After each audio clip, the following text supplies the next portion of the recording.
Welcome to the Brahma Kumaris, where a new world is opened up for you. From humble beginnings in India in 1936 to a global organization with over 8,000 centers in 110 countries and 1 million students worldwide.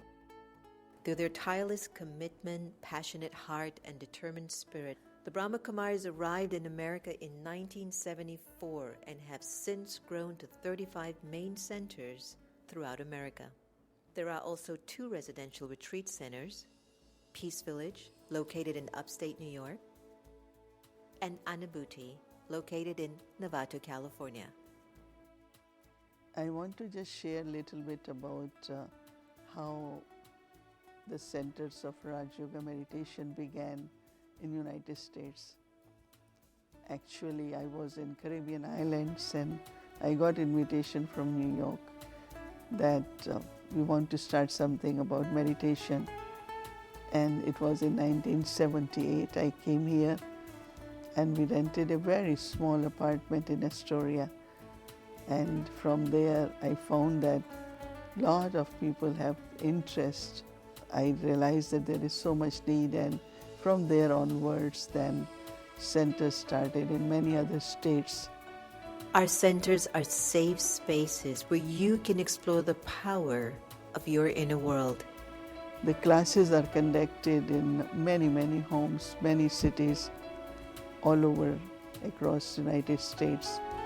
A lot of people, they learn meditation, they use it, that meditation, at their workplace, in their family, and also I find that children, young adults, because they are so much into like what really is the life about. The Brahma Kumaris are dedicated to personal and global transformation through the study and spiritual practice of Raj Yoga meditation. And at the heart of our teaching is the belief that the pathway to peace and happiness is to remember our original nature as spiritual beings, connected to the One Source. In 1981, the organization received recognition as an international, non-governmental organization affiliated with the United Nations and accredited with general consultative status with the Economic and Social Council. From organizing large-scale global initiatives to local community programs, the Brahma Kumaris has a tradition of service in every field that fosters spiritual growth among individuals from all backgrounds, cultures, and walks of life.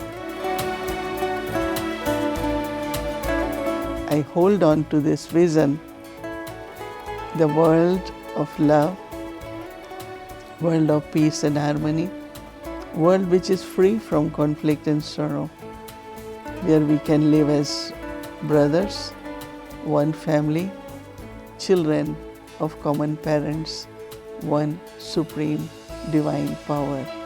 This is your invitation to awaken and join us in creating a world of love, peace, and kindness. Om Shanti.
Good afternoon, everyone.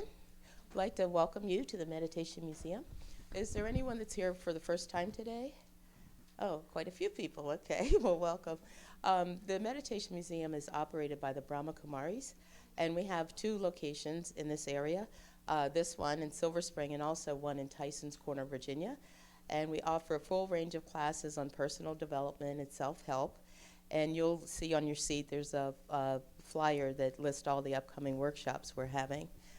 And also we provide corporate training for businesses as well. So if anyone happens to be interested in that, just let us know. Today we have a very nice program on love or fear with our dear friend Diane Haworth. And I will let Diane take it over from here. And thank you again. Thank you. You know, Antonio, I was just thinking, this is the 5th year I've been coming to the Meditation Museum between here and Tysons. And I keep coming back because they're really nice. And these audiences are really wonderful. And you all are very interested in learning more about love. And that's kind of what I love to do. So I want to welcome all of you that came out on this beautiful, sunny Saturday. Even I wanted to stay home. So really, thank you for coming. And thank you to everybody who's watching us online. Appreciate you being here. I can't imagine a more important time in our country and in our world to understand the difference between fear and love. I don't know about you all, but I drove up here from the Warrenton Culpeper area, and within 5 minutes, I managed to terrify myself with viruses, political news, sea turtles disappearing. I mean, there's just all kinds of things to be fearful about. And they're real important issues. What I know for sure is that we have a choice, and that's what this is all about, the challenge of choosing love or fear. What do you want to choose? We're going to be talking about that today. I wanted to start with something a little different, however. I have a very dear friend who I just love to death. What I love about Linda is that you would pass her on the street. She just looks like us, but she has opened herself to be an instrument of love. And for her, it's this beautiful poetry that comes out. Just absolutely wonderful. I really like the idea of starting presentations with poetry, and we've all heard beautiful poems by Rumi and lots of other folks, but I just think it's really important that remember there are people just like us creating beautiful art, beautiful music, beautiful poetry, and this particular poem that I'm going to read to you, it just really speaks to me about what we're going to talk about today. So what I'll do is read this through once, and if you're like me, your brain is going to be going, what'd she say? So I will read it again. I would invite you to shut your eyes and just let these words wash over you. And again, this is read by permission by my friend Linda Connors. I would encourage you to find her on Facebook, Linda Connors Poetry. She does readings of her own poetry, and she's right now in Glastonbury. She's got a cool accent that sounds way better than me when she reads this stuff. Truth, just saying.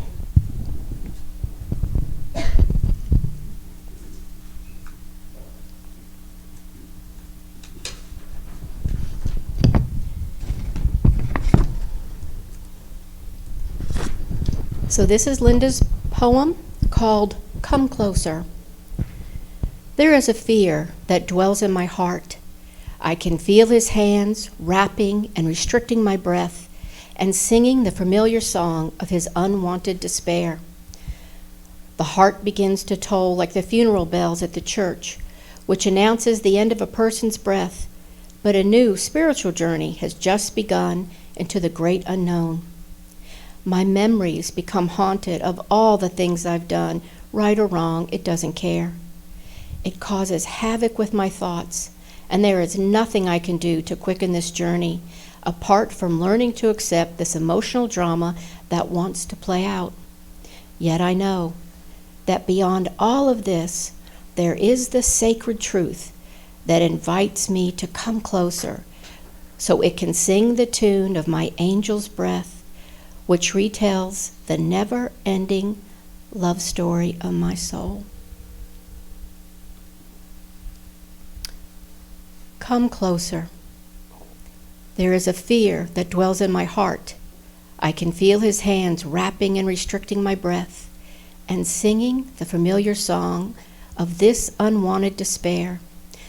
The heart begins to toll like the funeral bells at the church, which announces the end of a person's breath, but a new spiritual journey has just begun into the great unknown. My memories become haunted of all the things I have done, right or wrong, it doesn't care. It causes havoc with my thoughts, and then there's nothing I can do to quicken this journey, apart from learning to accept this emotional drama that wants to play out. Yet I know that beyond all of this, there is the sacred truth that invites me to come closer, so it can sing the tune of my angel's breath, which retells the never-ending love story of my soul. Thank you, Linda, for allowing us to use that. So you can see why I thought that was important. Just this morning, while I was coming up here, and I was listening to the news, I felt that grip of fear in my own chest, my own throat. And I'm sure you felt it too. And I had to remember, just like Linda reminds us in the poem, that I have a choice to listen to that song from my soul. You do too. What I think happens is when we're on the spiritual path, the self-development path, we want to be loved, we want to be loving, we want to do the right thing. What I want to remind you of today is this is a way for you to actually be more effective, to be more focused, to have more joy in your life, even within chaos. And I don't really know what chaos is, but I'm pretty sure it's what we're living in right now. That's what I'm pretty sure it is. We're right here in the shadow of Washington, D.C. This is not what I've seen on TV as the happiest place on earth. Did y'all ever equate it with that? Because I don't think that's where we are right now. But even in these kinds of times, which are calling all of us to step up in a different way, we can find ways to make friends with our enemies. As a matter of fact, I found this quote from Martin Luther King, which I thought was beautiful. Love is the only force capable of transforming an enemy into a friend. Now, I think lots of us are familiar with this one, which is also a favorite quote of mine. Darkness cannot drive out darkness. Only light can do that. Hate cannot drive out hate. Only love can do that. Love is a tool, and I think sometimes there's lots of different understanding of what love is. So let me define it for you the way I understand it. The way I love my husband, the way I love my children, my grandson, that is a human love of attachment, and that's great and wonderful. I love the Meditation Museum. I love my pink fuzzy slippers. There's lots of things I'm attached to. This love I'm talking about is an energy. Some people know this as Baba, universe, spirit, source, God. To me, this is the intelligent, creative, expansive energy that runs the universe. So whatever you call that energy that runs through all of us, that makes the flowers bloom, that makes the tides come in and out, that literally allows galaxies to expand, that is an intelligent energy. Anybody who's gone through even the very first level of biology course and understands how a single cell turns into a human body, that's an intelligence way beyond anything that we know, right? Anything beyond our ego or our personality. Now, I happen to think, and we're going to talk about this a little later, I don't think that your personality is wrong or bad or anything else. I think that just helps you be a flavor of love. That's it. I just think that's your flavor, is your personality. But my question to you is, with whatever you've got going on in your life, and we all have stuff going on, right? if there is an issue that you're facing right now, you all are all smart enough. If you could have figured it out with your head, you already would have done that. So why not think about how to tap in to that universal, intelligent energy of love for help. I don't know about you, but I figured if this energy knows how to create galaxies, it could probably help me run my business. It could help me with my taxes. It could help me with my relationship with my family or friends. I don't think there's a giant plaque that says, everybody but you, Diane. I don't think that's how it works. That's part of this oneness that we're all a part of. So does that make sense? Okay. So when it comes to fear, we all certainly have an idea of what fear is and what we're afraid of. And I certainly don't know most of you. I appreciate all the familiar faces I see today, and I know we've got friends watching on Facebook. It's my belief that most people, most healthy people, have some sort of fears. From what I understand, and again, I just want to make sure we're clear at the top, I'm not a doctor, I'm not a medical professional, I'm not a therapist, I'm not a psychologist, I'm nothing that ends with ist. This is just what I've been studying for years and years and years, especially the brain-body connection. With fear, I understand that even infants are born afraid of falling. So there are a few things that are just kind of come with the package here when we're born. But fear, I think, can be a choice. And I read this, and I was reminded of this, I should say. Part of it is going to be familiar to you, but I'd encourage you to listen to just one sentence. This was from the inauguration of Franklin Delano Roosevelt in March of 1933. So this is what he said. So first of all, let me assert my firm belief that the only thing we have to fear is fear itself. Nameless, unreasoning, unjustified terror, which paralyzes needed efforts to convert retreat into advance. And that's what I wanted to point out. I love that part at the end. It paralyzes needed efforts to convert retreat into advance. I got to thinking about phrases. How many have heard the phrase paralyzed by fear? Anybody ever felt paralyzed by fear? I did, trying to get on 495 today from 66. Happened to me just today. It was momentary because I pulled my love button, but I'm telling you, it was right there. Those are the kinds of phrases that we think of when we think of fear.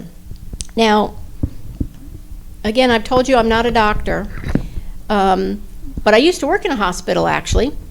And I remember being in management meetings with people from all the departments. I was in marketing at the time. And I remember, this was 20 years ago, the head of the ER telling me, we were having a conversation, that in his opinion, 95% of the people who showed up in the ER really didn't need to be there. Not that it wasn't an emergency, but it could have been avoided. They weren't paying attention. That we happened to have this conversation in the summer, and there was a lot of mowing injuries, and we'll just leave it at that. But time and time again, people would say to him, my mind was somewhere else. I wasn't paying attention. They weren't focused on that moment, right? I have had friends of mine actually, who were in car accidents. And when I said, oh my gosh, what was happening? I got to thinking, I was afraid of XYZ, whatever it was, and I just wasn't watching the road. Just wasn't paying attention. It has been estimated that the majority of chronic illnesses are stress-related. Stress comes from fear, even good stress. So people who are getting married, that's a stressful situation, right? Because do we have the wedding plans right, and who's ordered the flowers? But it's from a fear that things won't work out. When we feel out of control, when we feel that there's something about a situation that is beyond us, and we are not trusting, that's when we get into this fear space. Now, this is a chart that came to me in meditation, actually. If you're here, you have this in your seat, and I hope you can see this at home. If not, you can always email me. I'm happy to send it to you. And this was something that just made a lot of sense to me. When you all of us, you at home here, when you're feeling stressed, fearful, what happens? You constrict, right? Your blood pressure goes up. Why? Because your veins and things are constricting. Again, I hope you're a medical person. I'm not. Are you a medical person? Yay, I have someone who can help me right here. Your blood pressure goes up. Your focus, your mind will sometimes, people will have forgetting issues. Cardiac issues go up. Strokes go up because of that, of course. All kinds of physical issues come from this constriction. And I was talking to somebody the other day, as a matter of fact, and I'm not going to say this person was misrepresenting their feelings on purpose, but this is what they said to me. I'm very happy. Does this look happy to you? Does this look sad to you? I'm very sad. No. Fear constricts the body. And that's what this came to me as, actually. This is when your spirit, your thoughts, your energy is constricted. You just feel like this, right? I've seen people go, good grief, look at them on 66 any 5 o'clock weekday. They're like this driving, right? That's what they're looking like. This is when you're living from a more ego-based, more personality-based, oh my goodness, this is something that I need to control. Yes, I want you to control your car on Route 66, by the way. I want you to have a license. I want you to do everything you're supposed to. Absolutely, obey all the laws. But when you are terrified of things that are not even there, which used to happen to me all the time, there would be nobody on the road, which was rare, but this is 20 years ago. There would be nobody on the road, and I would be absolutely obsessed about getting into a wreck with a tractor trailer when there wasn't even one there. That was my fear taking over. I was way down here. What I found is when you use tools like we're going to talk about today, and meditation is one of the absolute best, you start loosening up, you start coming up into this oneness, that energy that connects us all, right? That's what I call the oneness. So when you're living restricted by the ego or by your thinking self, right? That's where you have those fear thoughts or repeated fear thoughts. You're also blaming everybody out here instead of looking in here. And not that there might not be boundaries you need to draw, by the way. But that's also where you have a lot of the lack mindset. This is never going to work. I don't know how this is ever going to happen. That's where all of this. You see others as separate, meaning we're not in this together. You guys are bad, I'm good, you're this, I'm that, whatever your label happens to be. It's just a very classic us versus them mentality. This part is not what Martin Luther King was talking about, was this. When we live a life that's guided by spirit, and that's what I teach my clients to do, how to live what I call a heart-centered, successful life. And we'll talk about how to do that, a couple things to do that in a minute. Meditation helps biologically break the chemicals of fear. You all know the difference between what it feels like in your body to be happy, that feels a certain way, and then what it feels like to be stressed. That feels a certain way. Those are biochemical signatures. That's chemistry. That's why if you go to a physician and you have a particular kind of ailment and they give you a medication, what are they trying to do? Change your chemistry. I'm also not a pharmacist, by the way. That's another ist. I'm not. And I don't play one. I'm just saying what I heard. Okay. So as we are coming up and we're becoming looser and calmer and more peaceful, we understand the part of forgiveness. We see everyone as the same. It doesn't mean that we don't see opportunities to collaborate. This doesn't mean that you all of a sudden, by the way, are going to leave here, be riding unicorns, jumping over rainbows. I don't expect that to happen. But what I do want to do is just help remind you and everybody that's watching that we have more in common than we have that separates us. And love is the tool, that energy of love we talked about. That's the tool that helps us get back up here. That's how you're in that expanded state. Now, I've studied for years spirituality, different types of modalities. Certainly been coming here to the Meditation Museum, which has fantastic programs. One of my greatest teachers has been my little grandson, who will, I know everybody, he's so cute. Go on Facebook, see him. He's really the cutest ever. But what he's taught me is he's reminding me what it's like to be back in spirit. He'll be 3 next week, actually. And he doesn't look at people and go, you're from a political party, or you look like me, or you don't look like me, or you're from my town, or you're not. He's just, hey, let's play. He doesn't hold a grudge. He will have things that upset him, and if you've ever been around 2-year-olds, you know when they're upset, and then it's done. Then it's done.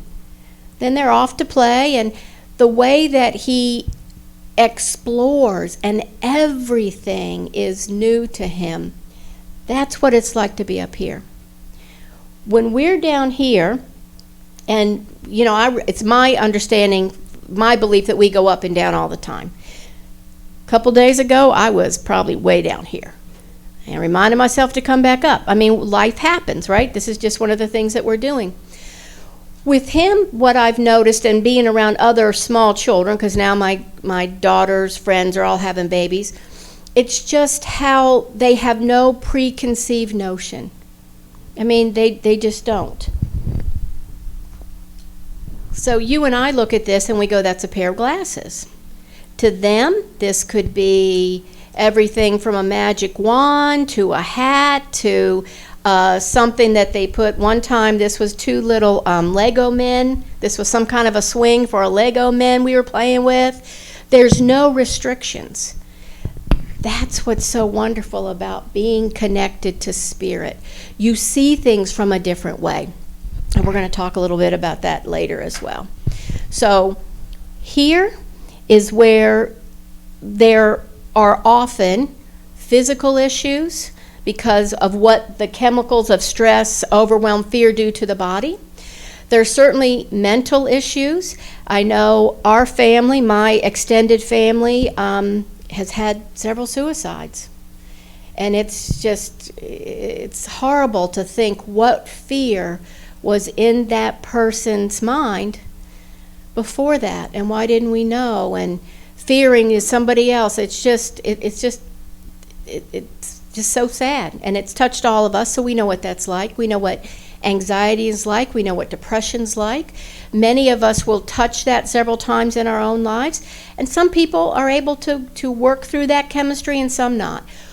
With meditation, that's one thing that has absolutely, I believe entirely, I've meditated for over 25 years now, and I really think that has made that's the single biggest difference that anything I've ever done in my life.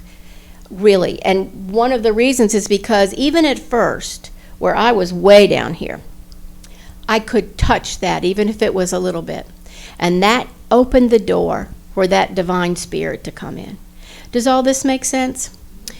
From a spiritual perspective, I think fear is really so damaging because it can take away our trust. It can take away our hope. It can take away our belief that love can be at work in the world, or that love is at work in the world.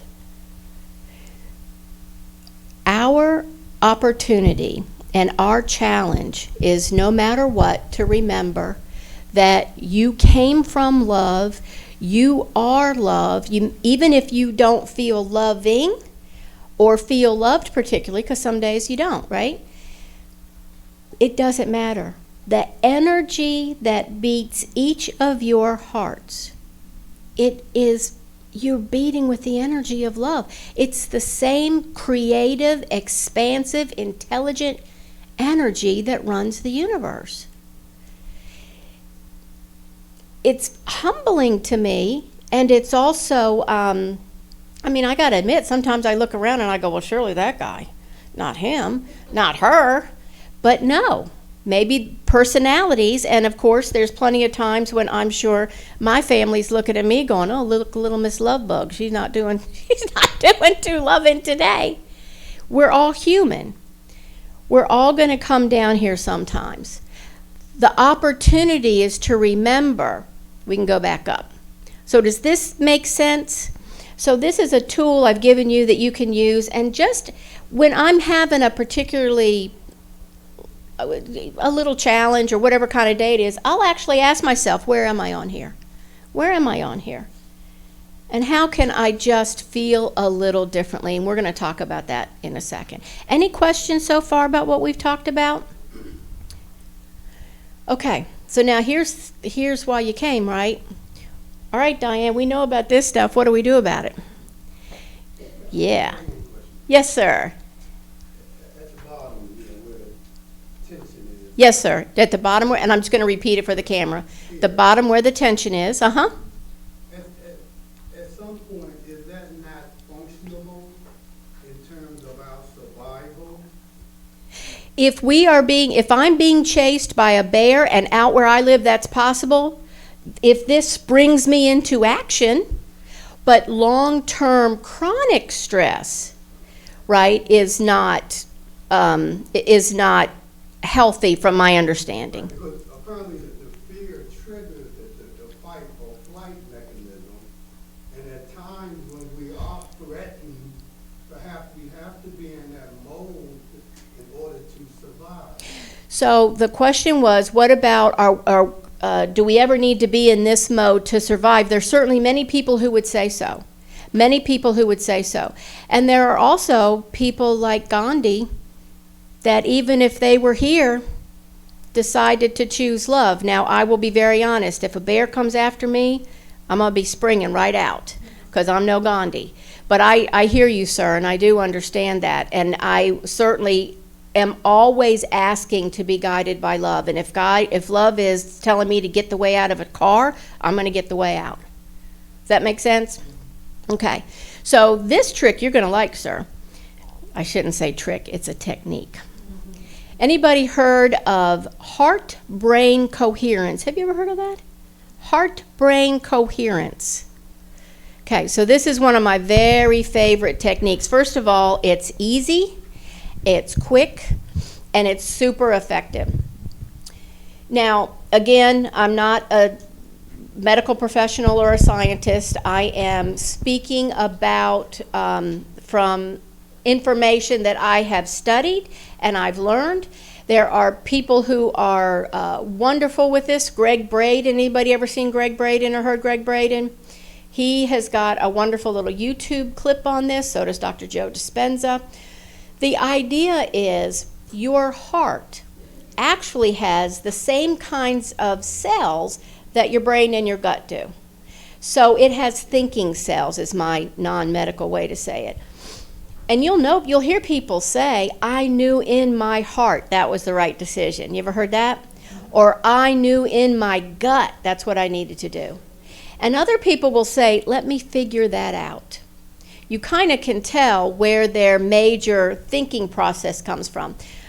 When scientists have measured electrical activity that comes right from the body out, actually the energy that comes from your heart is usually, if your heart's healthy, a lot greater than what comes from your head. Did you know that? Did you know you had memory cells in your heart? They didn't know that till about the 1990s when they started doing heart transplants, actually. So in this idea of heart-brain coherence, what we want to do is get the heart and brain on the same page. I have a wonderful husband who is tuning in today. Hi, baby. And he and I will go to the grocery store and we'll have our list. And then he goes one way and I go one way, and then next thing I know, I get a text. Where are you? You said you're going to be at the asparagus, and oh, sorry, I went over to the Smart Water, and we can't find each other. We're in the same place, we're in the same store, but we're not even in the same aisle. That's what happens with your heart and your brain. You're in the same body, but your heart may be doing one thing, and then with your brain, you're thinking, nah, maybe I'll do it this way. That causes conflict. So when you go into heart-brain coherence, what you do is allow your brain to follow through on that divine guidance of the heart, and you feel more together. You're more coherent. Does that make sense? Okay, so we're going to do this because it's actually super easy. From what I understand, if you do this for as little as 3 minutes, that creates a chemical signature that lasts up to 6 hours. So this is something I like to do 3 times a day, morning, noon, and night, because why wouldn't you? Okay? So here's all you do. I'm going to invite you to do this here. And if you're watching us on Facebook and not driving, I'd invite you to do it too, which it's going to take, we're not even going to take a minute or so. All I need you to do is put your feet on the floor. I'm going to ask you to shut your eyes. That will help. That's kind of what I think of as a brain reset, because that stops all the visual cues around you and that lets you focus. If you're able, gently put your hand on your heart. You can put the whole hand, you can put a couple fingers, whatever's comfortable for you. And the reason we do that is because energy will flow where your thoughts are, and by touching that part just helps emphasize that. Now what I want you to do, and my apology to the medical professional, this will not be correct, but this is what we're going to do. Imagine you are breathing love in through the back of your heart and out through the front. In through the back and out through the front. We're activating that heart intelligence. Nice, slow, easy, in through the back, out through the front. Now what I want you to do, in whatever comes to you, remember a moment in time when you felt an overwhelming gratitude. Could be gratitude, compassion, care, appreciation. Bring that up. Bring that memory up. Feel it in your body. We're creating that chemistry. Feel it in your body. That deep gratitude where you just felt your heart open. Let those waves of gratitude literally just ripple all through your body. Swim in that memory. Waves of gratitude. Another wave of gratitude. Just let it go up and down. Just relax. Keep your breathing nice. Nice and even. Relax your face. And if you're having a hard time bringing up a memory, imagine what it would be like to have your heart open in gratitude, appreciation, compassion, or care. So I'm looking at all kinds of beautiful smiling faces, by the way. Great. So when you're ready, you can open your eyes. I see some of you don't want to. That's good. So how did that feel? That wasn't even 3 minutes. How did that feel?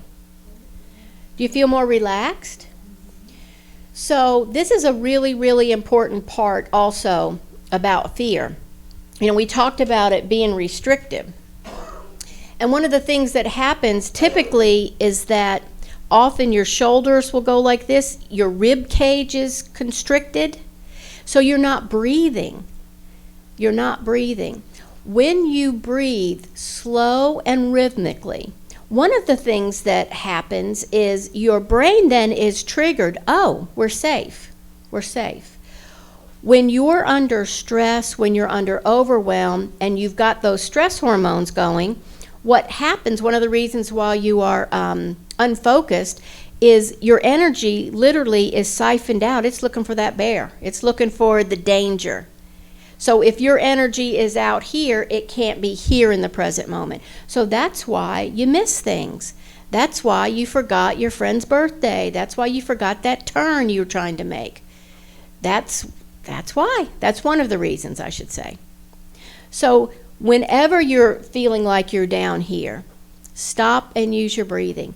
If you're in a situation where you can't shut your eyes, don't do it while you're driving, obviously. You can breathe. You can just slow your breathing down. I usually will just say, I am safe, I am safe, I am safe. Love has me, whatever it is that you want to use. So that's heart, brain, coherence. Now, does that sound something like something you can do? Yeah, that's easy. You can do that. Okay, so that was our tip 1. So here's the second thing we're going to do. I wanted all these to be really super easy for you because you got enough hard stuff to do, right? Why would I do that? You got enough hard stuff. So I ask questions, and you can ask my husband, my family. I ask a lot of questions. And I will ask questions of love. And several years ago, when my dad, who's now passed, was ill, he had gotten ill on March 17th, 2012, as a matter of fact. And what we thought would be a weekend in the hospital was almost 2 years. He never came home. So my sister and brother and I, certainly were doing everything we could in addition to our kids and our spouses. But there was one time, and it was probably, Daddy'd probably been in almost a year. And Daddy was exhausted. We were exhausted. Nobody knew what was going on. Everything was, for lack of a better term, it was all jammed up. So insurance wasn't going through the way it was supposed to. And we had people that we were actually paying to come in the hospital and sit with Dad because he was not in a situation where you could leave him alone for any time, actually. And schedules got messed up, and just everything that could go wrong was going wrong. We were here. We were down here. There were people that, certain nurses that weren't our favorites, that were on Daddy's floor, just all kinds of things. Doctors kept getting switched around. Test results got messed up, or they got lost, whatever it was. So my sister and I were sitting in a waiting room, which is a great name for that room if you've ever been in a hospital, because that's all you do, right? So we're waiting, and I remember it exactly. There was a window. The hospital, this is in Warrenton, Virginia, sits on a hill. It's got a beautiful view of the town, and I was out looking toward my dad's house, actually. And my sister, who is the closest thing to an angel on earth, she's just the most patient, loving, wonderful person. She and I are the only ones in there, and we're upset. We're waiting for this other lab test, whatever it was, and yet another specialist to come in. And she said to me, she was exhausted, and she said, what are we going to do? What are we going to do? And I remember looking out the window, and not me. This did not come from me because I was not in a mindset for that. But what came through me was, we have to look and ask, what does love look like here? And how does love move us forward? Now, that's not what she wanted to hear. She wanted me to go yell at somebody at a nurse's desk.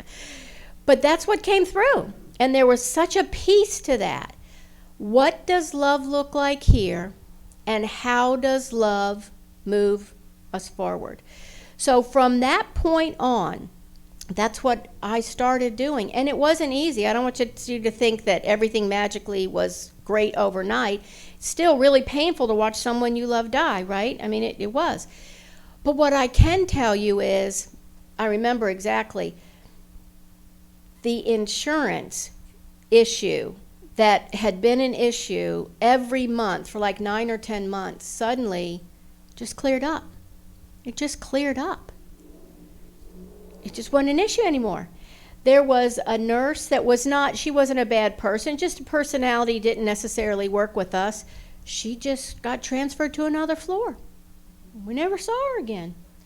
I had changed my mindset about her, by the way. I had thought she's coming to work every day. She's doing the best she can. She's got a hard job. It's a really hard job, really, really hard job. She had a lot more patients than she needed to have as far as the ratio is concerned. I'm sure it was all legal, but we were on a floor that had a lot of high needs patients. That changed.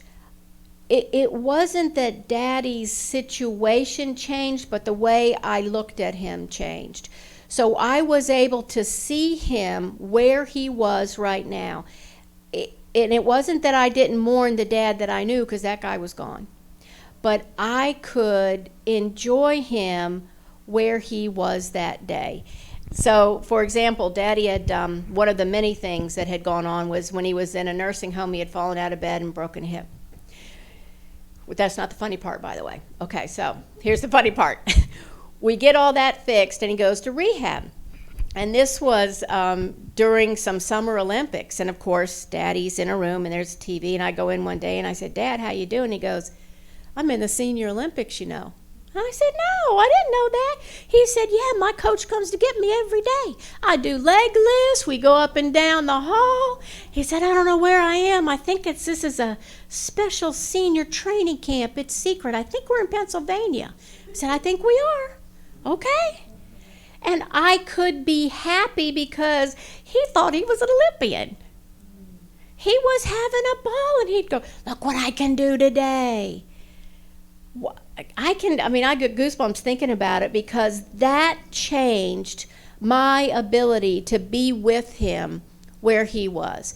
And I'm sure on his part, it was a lot easier than me going, no, Daddy, you broke your hip. Well, that's not fun. That doesn't sound, would you rather be an Olympian in rehab talking to a coach? Or would you rather be an old guy with a broken hip? He just lit up when he would see us, and I would ask him, what was your routine today? What was your score? He'd make something up. He didn't know what he was doing. It just changed everything about that situation. So one of the things that we're going to do now, actually, we've got quite a few people here, is I want you to get into groups of about 4, and you have a sheet, little sheet like this, that says one way I could be more open to love is. It's not that I don't think that you all aren't loving people. You came to the Meditation Museum to talk for a love talk. Of course you are. But what I think it really helps us do is to have top of mind of how we could even be more open to love. And the reason that I have you in small groups is because somebody's going to say something that triggers something for you.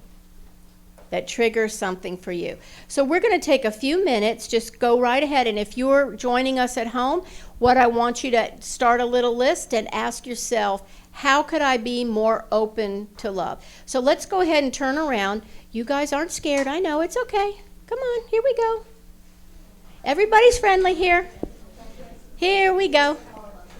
Everybody's friendly.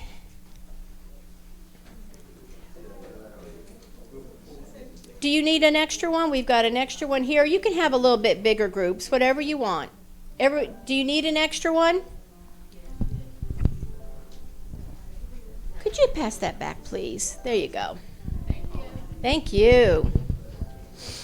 And we got pens coming.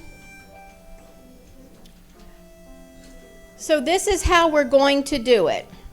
Whoever is the tallest in your group will go first.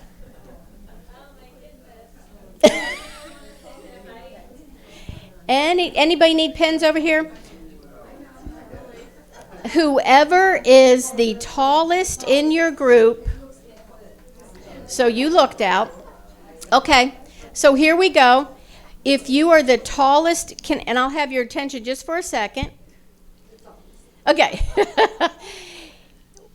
If you're the tallest in the group, you're going to start. And what I'd invite you to do is put your hand on your heart and feel into your answer. One way I could be more open to love is, and then you're just going to go around the circle. And you're going to go around the circle for a couple times, and I'll explain that later.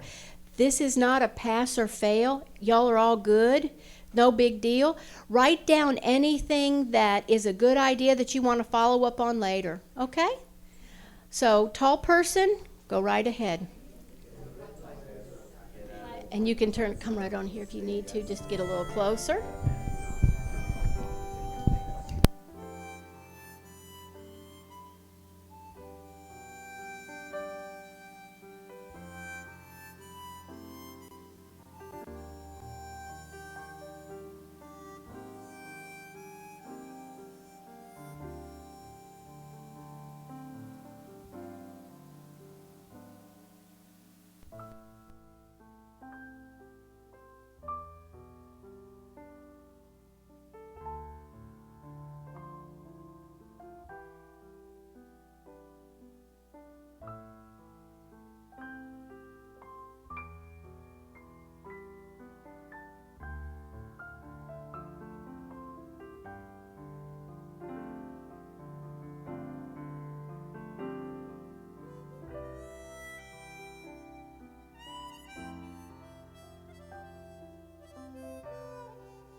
Even when you've completed one round, just keep going.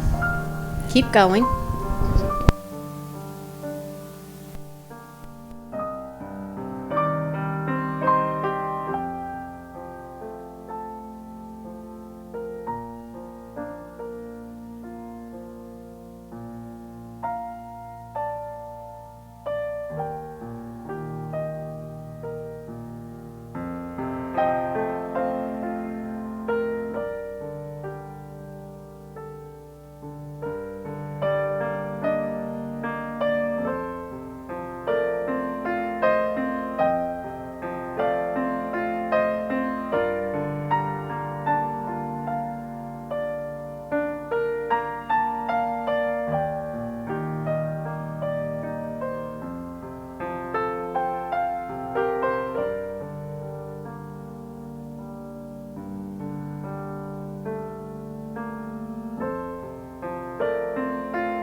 And we'll go another 5 minutes.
So go ahead and finish this last round. You can come back to your seats.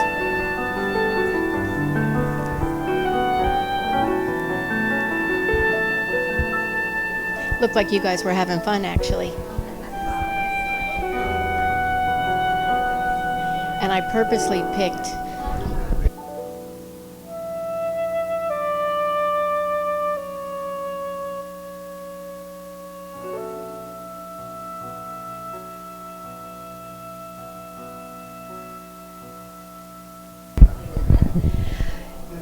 So go ahead and finish up and get back to your seats.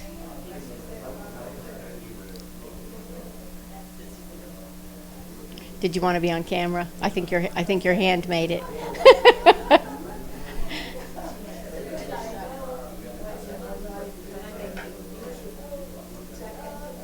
Oh yeah. Oh, wonderful. Love him. Love him. So it looks like we had some good discussion. So this is what happens. Everybody goes, oh, an exercise. And then y'all won't stop. Then like everybody's into it.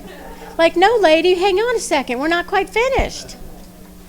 So did anybody have something unusual come up that maybe somebody in their group thought of as a way to be more open to love that maybe you didn't think of? Anybody have anything, what kinds of ways did you all come up with? Besides looking at my grandson on Facebook, which would be great too. To trust more, to love more.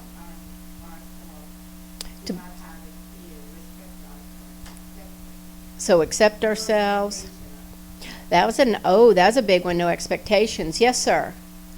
To be more aware and interested of the spiritual aspect of our being, as opposed to being so preoccupied with the physical. So be more aware of our spiritual life as opposed to being preoccupied with the physical. That is and that's one thing I think meditation, at least that's what it's done for me. That's great. Did anybody have nature? Anybody think about going out in nature as a way? Meditating might be a way to be more open to love. Yes, ma'am. Oh, we're going to give Michael, okay. Here's your big movement, Michael.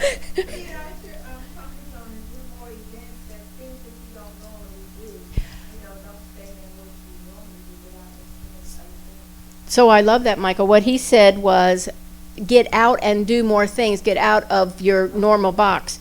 So where does that take you? Right up. Keep coming to the Meditation Museum. Go to other events. One thing that's really great about these events is all of you guys, I know in your regular lives you're like, nobody thinks like me. Turn around. There's lots of you here. This is the kind of place y'all hang out. This is the kind of place that you can meet people and understand and hear about books. And did you hear this speaker? So those are fantastic. Good job. No, that didn't hurt, did it? No. Okay, we're going to do something else, and it's not going to hurt either. It's not going to hurt either. So we've talked about 2 ways that we can choose love over fear, because we understand it's a challenge. We can practice heart-brain coherence, and we saw how easy it was. We can be more open to love, and in your groups you talked about ways you all can do that. And my favorite way is by asking those questions. What does love look like here, and how does love move me forward? You'll come up with your own. So the third way is by using something called the Be Love Principles. And you all have a little half sheet on your chairs. And this is something, it's called the Be Love Principles. It's a little half sheet. There we go. And if you don't have one, we've got them for you. Don't worry, we'll get you one before you leave. So here's the way the principles occurred. I'll put it that way. I work with a mentor named Dr. Robert Holden. If you don't know about him, I would really encourage you to look him up. He's a Hay House author, really good friends with Marianne Williamson, who was just here on Thursday. He's a wonderful, wonderful man. I've learned so much from him. And one of the things that he taught us to do is to go inside and ask the question, love, what would you most have me know today? Now, I actually journal every morning, at least 5 out of 7 days, and that's the question I end with. Love, what would you most have me know today? And I will usually get a phrase, sometimes a sentence, but I happened to be in one of his workshops, and we were paired, and I was with someone I did not know. I was actually up in Toronto, so I hardly knew anybody in this group. And we were to pair up, and we were to imagine we were seated on a foundation of love, and we were to go into that heart space and ask, love, what would you most like me to know today? On this particular day, I had a vision. That is very unusual for me. I had a full body experience, and I was given these principles. I would love to tell you that I just came out of that vision. I knew exactly what to do. I was scared to death. I had a weird experience. I didn't know what to do with it. It took me weeks and months to understand what had happened. On the website I created for this, it's called beloveprinciples.org. You can actually see a video about how those came to me.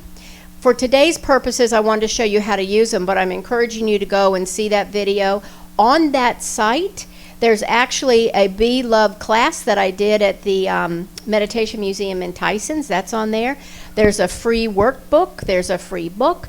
There's testimonials. There's lots of different ways that you can use the Be Love principles. So the first question is, why the heck would you want to? That's a good question.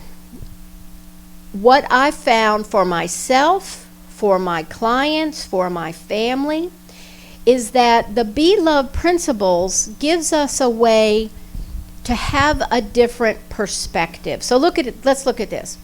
Let's pretend that you and we're going to go look at a new car. And because I would like to look at one, let's go look at a Tesla, because why not? That's what I want to look at. So let's imagine that you and I are standing in front of the car, and we can see the front grille, and we can see the windshield, and we can see the hood and what color it is and all of that. So we have a particular perspective. But when we walk to the side, we have a different perspective. The Be Love principles helps give you a different perspective on your life, on situations, on issues. It's my understanding that this helps you see situations through the eyes of love. Now, I'm actually running a research project right now, and because I'm not a scientist, I don't know anything about a research project. It's been totally guided. In meditation, I was told to do this. I resisted because I don't always do what I'm told, but it has been phenomenal, actually. I have a beautiful group of loving souls who are dedicated to just seeing what happens when they apply these principles to their lives. And we've looked at it through relationships. We've looked at it with situations. We're going to have a group experience in a minute. But I would really encourage you to look at these. Now, I'm going to read them just so everybody at home can understand what they are. The first principle is greet everyone with an open heart. Now, I thought that wasn't too bad, but the second part got me, without an agenda. Yeah, okay. So that means not only things that you would typically think of as bad, right? That's a bad thing, but even good. I have to look at my grandson without an agenda, without thinking he is the most adorable child that ever graced this planet. That's hard for a grandmother. But that's seeing my attachment. It's not seeing the soul, is it? So greet everyone with an open heart without an agenda. The second principle is see the divine essence in everyone. So that took me a minute to get onto too, because I didn't want to actually do that. But the more I do, the more peaceful my life is. The more free I feel, the happier I feel, even in the chaos we're talking about today. The third principle, which is another doozy, forgive quickly, completely, and unconditionally. So that's a piece of cake, right? That's a piece of cake. I was speaking at George Mason University on Tuesday night, and I was really honest with them. I said, look, if there was a forgiveness pill, I'd go to Costco, I would buy cases, I'd hide little bottles everywhere, I'd have them in my car, I'd have them in my purse. I'd be popping those things all the time, because that's something I've had to learn to work with. For me, something that helps is I will say whoever it is I've had an issue with, whether I know them personally or not, whether they're living or past, by the way, whether it's a situation, an entity, an organization, whatever it is, I will say, whoever it is, I forgive you, I forgive me for my reaction to you. Love, shift my perspective. That's what works for me. I'm not asking to make something right or wrong. I'm not judging what somebody did. All I'm saying is love, shift my perspective. We're going to go through this in a second. And the last one, which I really love, is remember you never left the light of the all. Now, what's really interesting, if you look up here, what I saw in my vision was almost exactly what the light that I see here at the Meditation Museum on their website and on their posters, and what we saw in the beginning. That's what I saw, just this beautiful light. That is that energy. It's my understanding it's that energy that runs through us all, that we never left. Even if our personalities can disagree, we can't leave the oneness. We just need to remember that's where we are. So does that make sense? So I know you all have just been introduced to this, and certainly you all that are watching on Facebook. Let's have an experience. And we're just going to sit exactly where you are. So put down whatever's in your hands. I just want you to sit comfortably in your chair. I'm going to walk you through one way you can use the principles. So for those of you at home, I encourage you to just think of something that might be bothering you. Could be somebody who has upset you. It could be a situation that's upset you. It could be you're upset at yourself about something, but something that's causing you discomfort. I will say that you can also use these to enhance and have even better experiences, but because we're talking about fear today, we're going to use it this way. So let's go ahead and shut our eyes. because we know that's a way to give our brains a little reset. And let's just breathe in and out through that heart, nice and slow. There we go. Now, all of this will be silently. I'll ask you to repeat something. This will be silently to yourself. So I want you to bring up that situation that's concerning, that person that's upsetting you. And in your own heart, you can even touch your heart if you want to, silently to yourself, say, show me how to see this with an open heart, without an agenda, and just allow whatever comes to come.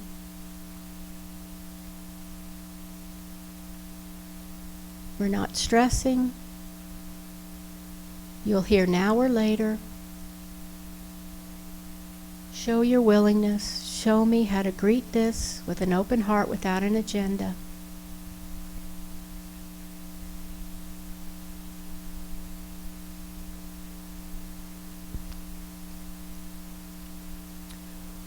What I want you to do, if it's possible, find in your body where you're holding the tension around that situation or person.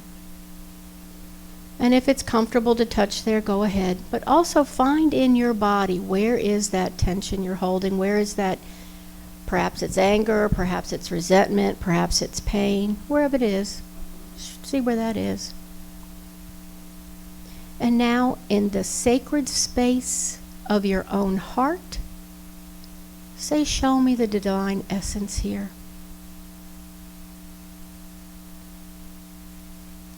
Show me the divine essence here.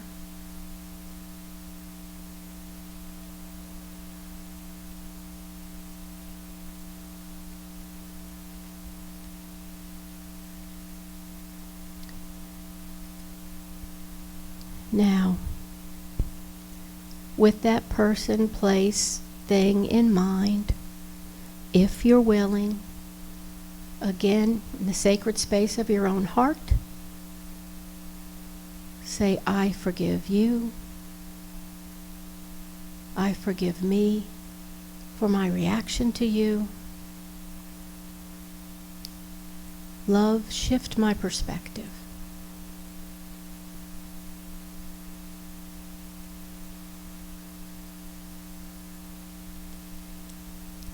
Now, wherever you're feeling that tension in your body, that pain, if you don't feel that, we'll just use your heart.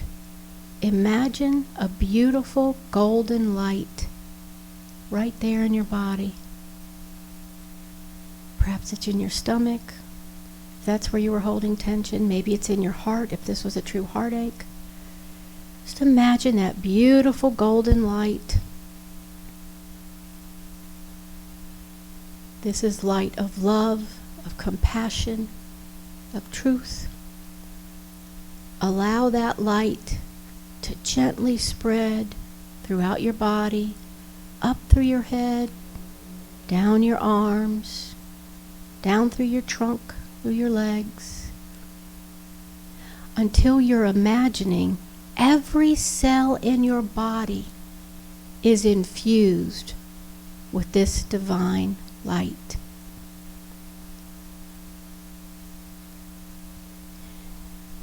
Now imagine this light starts to emanate through you so that you are in a circle of light. Inside and out, you are bathed in this beautiful light. And if you choose to, you can invite anyone who has caused you a conflict into that light with you. Not to make them right or wrong, simply to recognize the divine of all.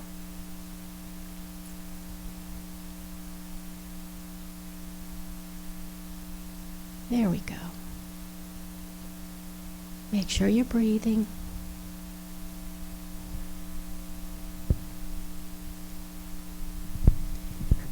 And when you're ready, allow that vision to gently fade. Take a nice deep breath in and open your eyes.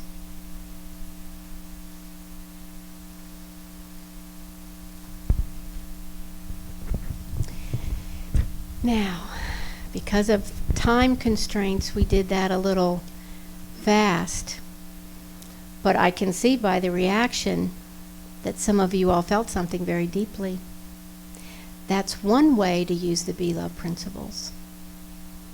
That's one way to get out of the box, Michael. It's one way to get into the heart. So I encourage you to go to that website and see the free resources there. It's just another tool for you. Okay? So here's what we're going to do. Our time is short. I have another poem that we're going to end with, and this is again by my beautiful friend Linda Connors. And again, I encourage you to go to Linda Connors Poetry on Facebook, because she has beautiful videos in her gorgeous accent of reading these things. I do have a gift for you after this. As a matter of fact, we'll start with that. These are Be Love bracelets.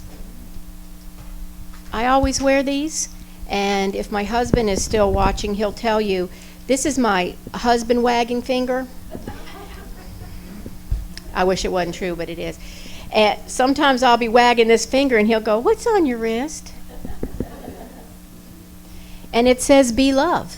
This is a reminder for me to be love every day. So I have these as a gift to you. If you need a little bit bigger size, the blue ones are a little larger. If everybody has one and then we have some left over, we're welcome. We're welcome for you to have those again. Yeah. So while we're doing that, this is another poem with permission from my friend Linda Connors.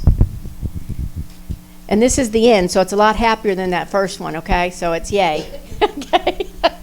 This one is called The Robin.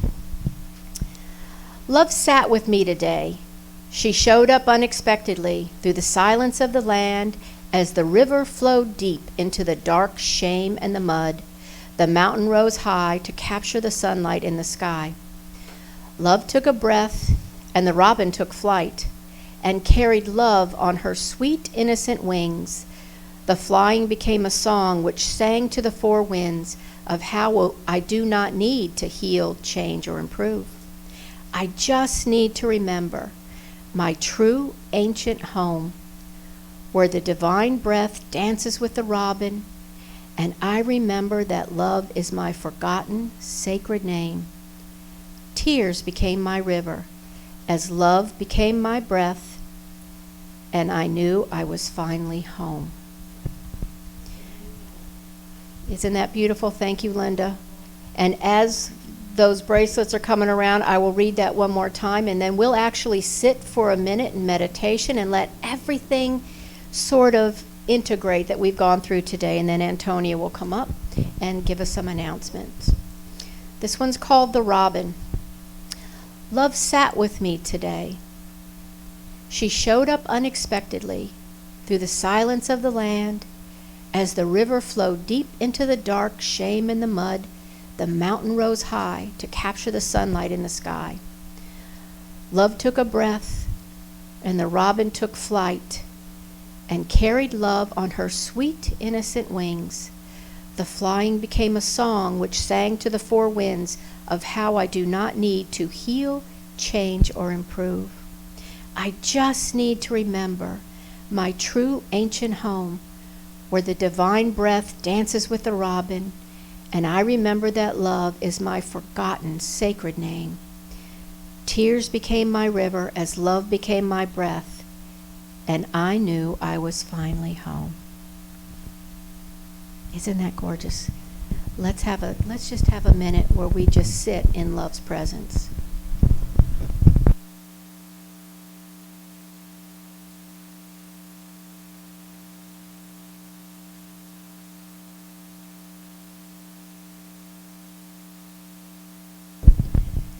You can even use this moment to imagine you are breathing love in And breathing love out.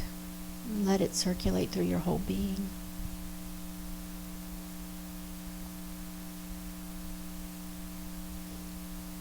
Imagine love fills your lungs and it rides on all the waves of the beautiful blood coursing through your body. Love is nourishing your heart, your lungs, all your organs, muscle, tissue, bone, a beautiful brain. And as you breathe love in, you can imagine your energy getting higher and higher as it is charged with compassion and peace and joy. The joy of young children, of little animals, kittens, puppies, any babies who are that much closer to spirit, because they still remember to live in love's promise. They're still there. And in this moment, we remember we're there too.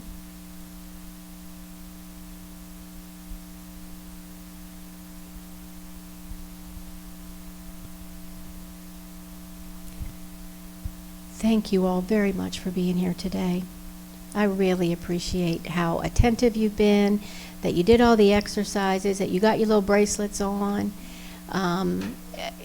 Thank you, thank you, thank you. I will be here afterwards if anybody has any questions. Thank you very much, Antonio, Santosh. Thank you to everybody who has been live streaming with us and to the beautiful Meditation Museum. And here's some announcements. Thank you.